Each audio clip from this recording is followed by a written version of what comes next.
Assalamualaikum warahmatullahi wabarakatuh. Perkenalkan, nama saya Saida Farah Nafisa, NIM 223101010004. Pada video kali ini saya akan menjelaskan makalah saya yang berjudul Manajemen Pengendalian Mutu Sekolah. Oke, materi yang akan kita bahas pada video kali ini, yang pertama itu ada pengertian pengendalian mutu sekolah. Kemudian yang kedua ada tujuan dan manfaat pengendalian mutu sekolah. Yang ketiga ada prinsip dan prosedur pengendalian mutu sekolah. Dan pembahasan yang terakhir yaitu model pelaksanaan pengendalian mutu sekolah perspektif Islam. Pembahasan yang pertama yaitu pengertian pengendalian mutu sekolah. Pengendalian mutu atau quality control dalam manajemen mutu merupakan suatu sistem kegiatan teknis yang bersifat rutin yang dirancang untuk mengukur dan menilai mutu produk atau jasa yang diberikan kepada pelanggan. Nah, dalam hal ini pada sekolahan artinya pengendalian mutu itu adalah kegiatan yang rutin dilakukan oleh sekolah untuk menilai dan mengukur mutu suatu sekolah supaya mutu tersebut itu sesuai dengan ekspektasi yang diberikan kepada pelanggan. Pelanggan dalam sekolah ini meliputi seperti siswa, wali murid. Pengendalian mutu itu memastikan semua kegiatan pendidikan sesuai standar yang dilakukan melalui evaluasi, monitoring, perbaikan berkelanjutan. Selanjutnya yaitu tujuan pengendalian mutu sekolah. Nah, tujuan pengendalian mutu sekolah yang pertama adalah meningkatkan kualitas pendidikan. Tujuan utama dari pengendalian mutu sekolah adalah untuk meningkatkan kualitas pendidikan yang diberikan kepada siswa, baik dalam aspek akademik maupun non-akademik, sehingga siswa dapat mencapai potensi terbaik mereka. Kemudian tujuan pengendalian mutu sekolah yang kedua adalah meningkatkan kinerja guru dan tenaga pendidik. Nah, pengendalian mutu sekolah bertujuan meningkatkan kinerja guru dan tenaga pendidik ini bisa melalui pelatihan, pembinaan, evaluasi, yang mana hal tersebut dapat mengembangkan potensi dan juga keprofesionalisme seorang guru dan tenaga pendidik di sana. Kemudian, tujuan yang ketiga adalah meningkatkan prestasi siswa. Dengan adanya pengendalian mutu di sekolah, diharapkan hal tersebut itu dapat meningkatkan prestasi siswa. Yang mana hal ini tuh melalui pembelajaran di sekolah yang lebih efektif dan efisien, yang akan dapat meningkatkan prestasi siswa. Selanjutnya adalah tujuan yang keempat yaitu pemenuhan standar pendidikan. Pengendalian mutu bertujuan untuk memastikan bahwa sekolah mematuhi standar pendidikan yang ditetapkan oleh lembaga terkait seperti pemerintah atau badan akreditasi, sehingga kualitas pendidikan yang diberikan itu sesuai dengan harapan masyarakat. Kemudian, tujuan yang terakhir adalah menciptakan lingkungan belajar yang kondusif. Salah satu tujuan pengendalian mutu adalah menciptakan lingkungan sekolah yang mendukung perkembangan siswa dengan menyediakan sarana dan prasarana yang memadai serta suasana belajar yang positif. Selanjutnya adalah manfaat pengendalian mutu sekolah. Nah, manfaat pengendalian mutu sekolah yang pertama adalah meningkatkan kepuasan siswa dan orang tua. Nah, sekolah yang memiliki sistem pengendalian mutu yang baik cenderung lebih mampu memenuhi harapan dan kebutuhan siswa serta orang tua, baik dalam aspek pendidikan maupun pelayanan. Kemudian, manfaat pengendalian mutu sekolah yang kedua adalah meningkatkan kualitas lulusan. Sekolah yang menjalankan pengendalian mutu yang baik dapat menghasilkan lulusan yang baik dan kompeten juga, dan juga lulusan yang siap bersaing di dunia kerja atau melanjutkan pendidikan ke jenjang yang lebih tinggi. Kemudian, manfaat yang ketiga adalah peningkatan efektivitas proses pembelajaran. Dengan adanya evaluasi yang teratur dan perbaikan yang dilakukan, proses pembelajaran menjadi lebih terarah dan efektif sehingga siswa dapat belajar dengan lebih normal. Kemudian, manfaat yang keempat adalah menciptakan sistem pendidikan yang berkelanjutan. Pengendalian mutu membuat sekolah untuk melakukan perbaikan berkelanjutan berdasarkan hasil evaluasi dan umpan balik, yang menjadikan pendidikan semakin berkembang dan relevan dengan kebutuhan zaman. Kemudian, manfaat yang kelima adalah peningkatan profesionalisme guru. Nah, melalui program pelatihan, pengawasan, dan juga evaluasi, guru dapat terus meningkatkan keterampilan mengajar mereka, yang berdampak langsung pada kualitas pengajaran dan pembelajaran di kelas. Kemudian, manfaat pengendalian mutu sekolah yang terakhir adalah meningkatkan reputasi sekolah. Sekolah yang konsisten dalam menjaga kualitas pendidikan dan layanan akan memiliki reputasi yang baik di mata masyarakat, yang dapat menarik lebih banyak siswa dan dukungan dari berbagai pihak dan dari banyak masyarakat. Selanjutnya adalah prinsip pengendalian mutu sekolah. Nah, prinsip pengendalian mutu sekolah yang pertama adalah keterlibatan semua pihak. Pengendalian mutu bukan hanya tugas kepala sekolah atau guru saja, tetapi melibatkan semua pihak yang ada di sekolah, termasuk siswa, orang tua, serta masyarakat sekitar. Kolaborasi yang baik akan meningkatkan efektivitas pengendalian mutu. Kemudian, prinsip yang kedua adalah perbaikan berkelanjutan atau continuous improvement.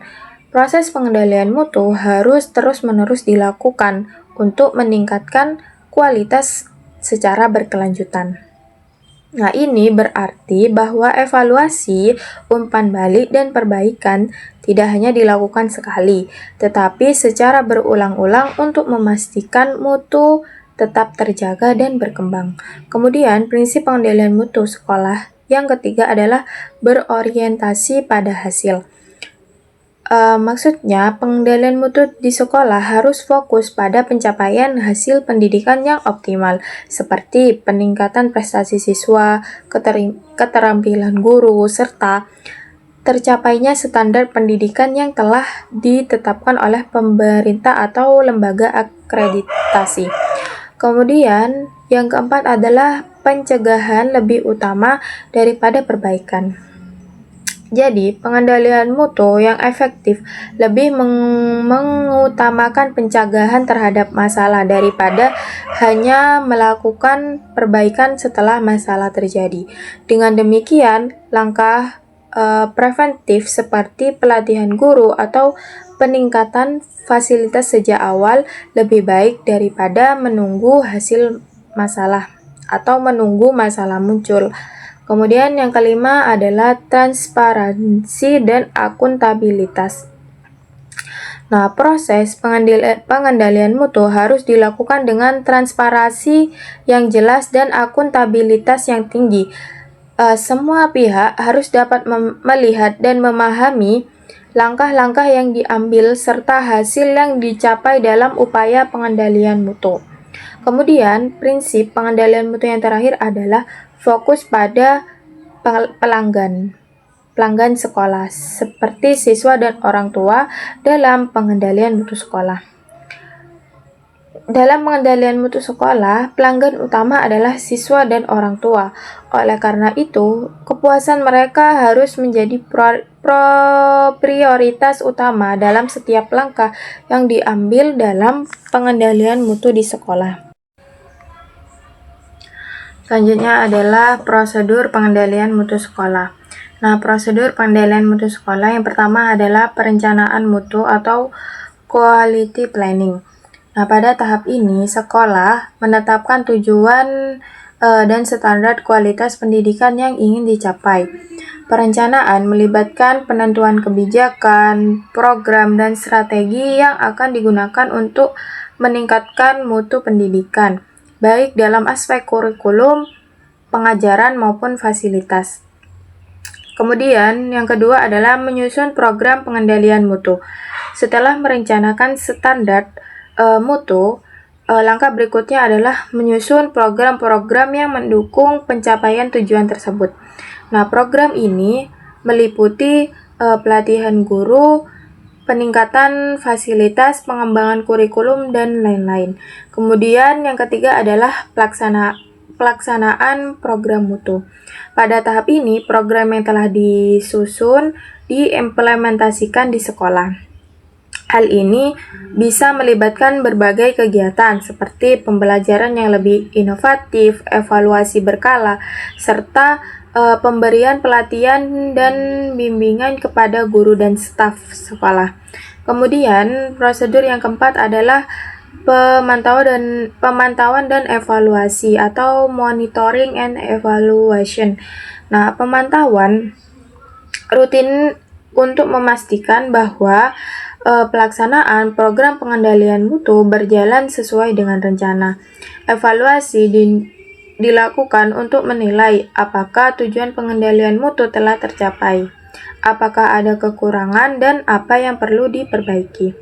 Kemudian yang kelima adalah perbaikan dan tindak lanjut atau corrective action. Berdasarkan hasil evaluasi, langkah-langkah perbaikan dilakukan untuk mengatasi masalah yang ditemukan.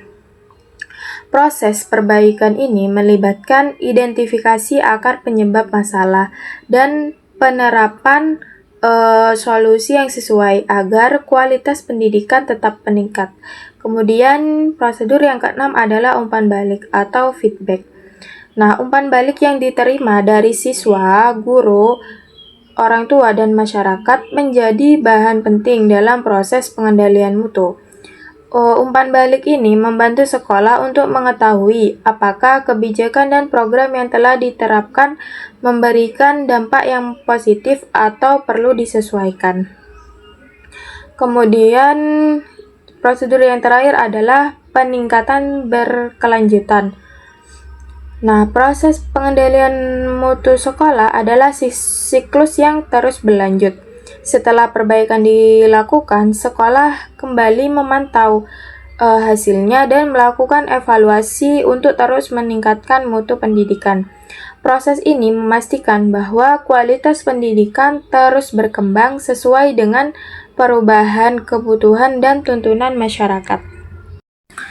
Selanjutnya adalah model pelaksanaan pengendalian mutu sekolah perspektif Islam. Nah, pengendalian mutu sekolah dalam Islam adalah proses holistik yang mengintegrasikan nilai-nilai spiritual, moral, dan akademik untuk menciptakan generasi berilmu dan berakhlak mulia. Kemudian, prinsip utama pada model pelaksanaan pengendalian mutu sekolah perspektif Islam adalah yang pertama itu tauhid, yakni pengendalian mutu sekolah harus dilandasi dengan keyakinan bahwa segala tindakan dan keputusan dalam pendidikan adalah bagian dari ibadah kepada Allah. Oleh karena itu, sekolah harus menciptakan lingkungan yang memupuk keimanan dan ketakwaan siswa. Kemudian prinsip yang kedua adalah adil. Nah, setiap siswa harus diberikan kesempatan yang sama untuk belajar dan berkembang sesuai dengan potensinya tanpa diskriminasi. Guru dan pihak sekolah harus berlaku adil dalam memberikan penilaian dan perlakuan terhadap siswa. Kemudian yang ketiga adalah amanah. Nah, pendidik diamanai untuk menyampaikan ilmu dengan cara yang jujur, adil, dan juga bertanggung jawab. Para guru dan pengelola sekolah harus menjaga amanah yang diberikan oleh para orang tua dan masyarakat dengan menjaga kualitas pendidikan yang diberikan. Kemudian prinsip yang keempat adalah ikhlas. Pengajaran dan pengelolaan sekolah harus dilakukan dengan niat yang tulus karena Allah, bukan untuk memperoleh keuntungan pribadi atau prestise. Nah, keikhlasan akan membawa keberkahan dalam setiap proses pendidikan. Kemudian, prinsip yang terakhir adalah ihsan, atau memberikan kualitas terbaik. Dalam menjalankan pengendalian mutu, baik guru, kepala sekolah, maupun seluruh sivitas pendidikan harus berusaha memberikan yang terbaik. Hal ini mencakup peningkatan kualitas pengajaran, fasilitas, serta pelayanan kepada siswa dengan semangat untuk memberikan yang terbaik demi kebaikan umat.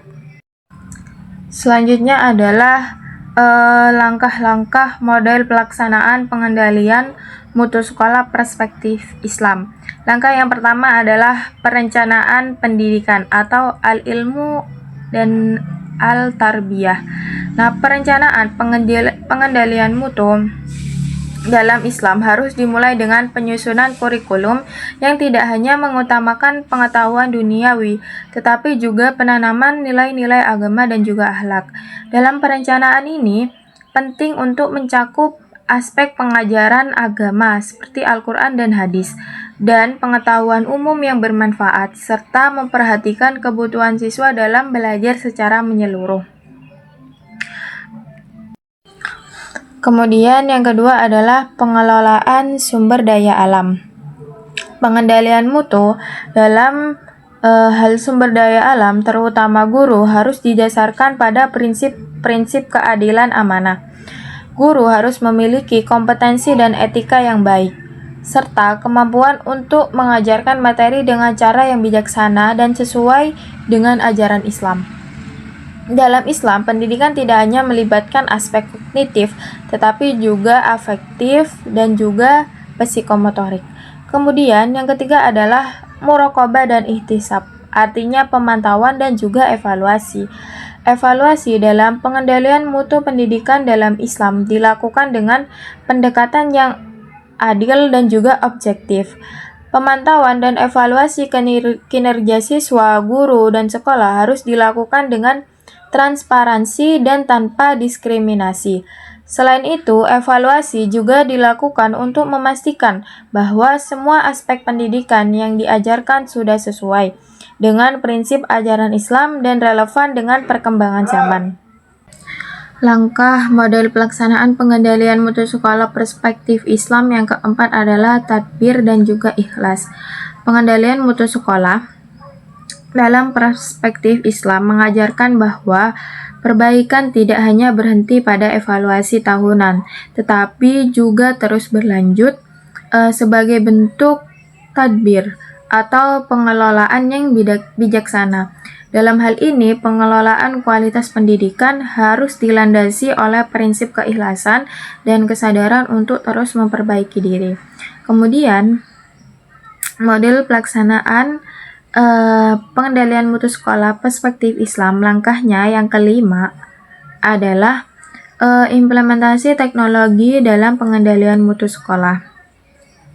Dalam era modern, teknologi menjadi bagian penting dalam mendukung pengendalian mutu sekolah.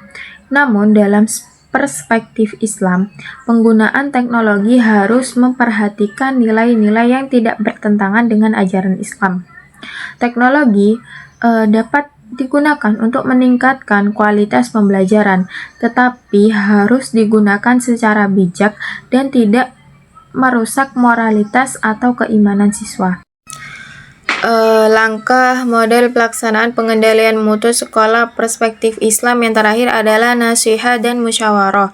Evaluasi hasil belajar harus mencakup semua aspek yang dibutuhkan, termasuk pengetahuan, keterampilan, dan akhlak siswa. Proses evaluasi ini juga harus dilakukan secara terbuka dan dilakukan dengan nasihat serta musyawarah untuk mendapatkan keputusan yang terbaik dan sesuai dengan prinsip Islam. Jadi itu tadi sedikit penjelasan mengenai manajemen pengendalian mutu sekolah. Sekian, terima kasih. Wassalamualaikum warahmatullahi wabarakatuh.